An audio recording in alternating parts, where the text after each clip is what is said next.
Hébreux chapitre 10.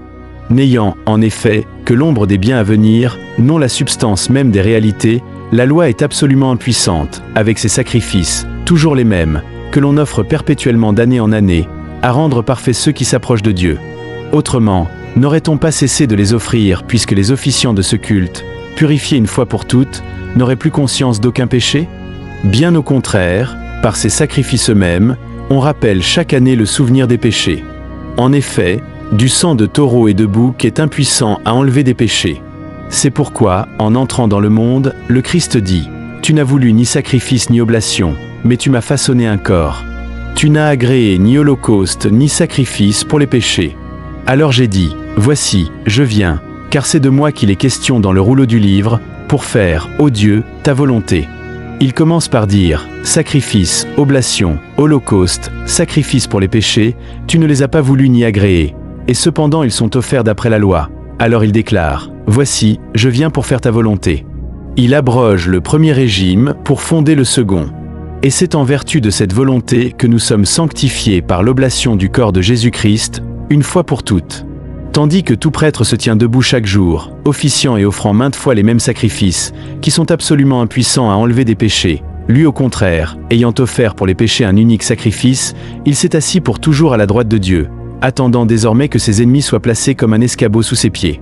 Car par une oblation unique, il a rendu parfait pour toujours ceux qu'il sanctifie. Or l'Esprit Saint lui aussi nous l'atteste, car après avoir déclaré « Telle est l'alliance que je contracterai avec eux après ces jours-là », le Seigneur dit « Je mettrai mes lois dans leur cœur et je les graverai dans leurs pensées.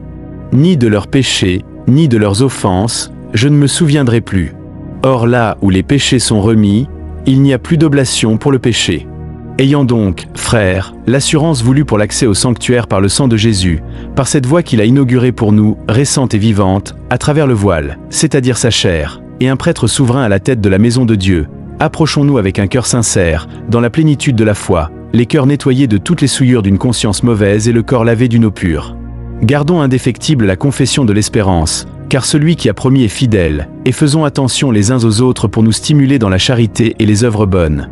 Ne désertez pas votre propre assemblée, comme quelques-uns ont coutume de le faire, mais encouragez-vous mutuellement, et d'autant plus que vous voyez approcher le jour. Car si nous péchons volontairement, après avoir reçu la connaissance de la vérité, il n'y a plus de sacrifice pour les péchés. Il y a, au contraire, une perspective redoutable, celle du jugement et d'un courroux de feu qui doit dévorer les rebelles. Quelqu'un rejette-t-il la loi de Moïse? Impitoyablement, il est mis à mort sur la déposition de 2 ou 3 témoins. D'un châtiment combien plus grave sera jugé digne, ne pensez-vous pas, celui qui aura foulé aux pieds le Fils de Dieu, tenu pour profane le sang de l'alliance dans lequel il a été sanctifié, et outragé l'Esprit de la grâce? Nous connaissons, en effet, celui qui a dit « À moi la vengeance. C'est moi qui rétribuerai. » Et encore, le Seigneur jugera son peuple.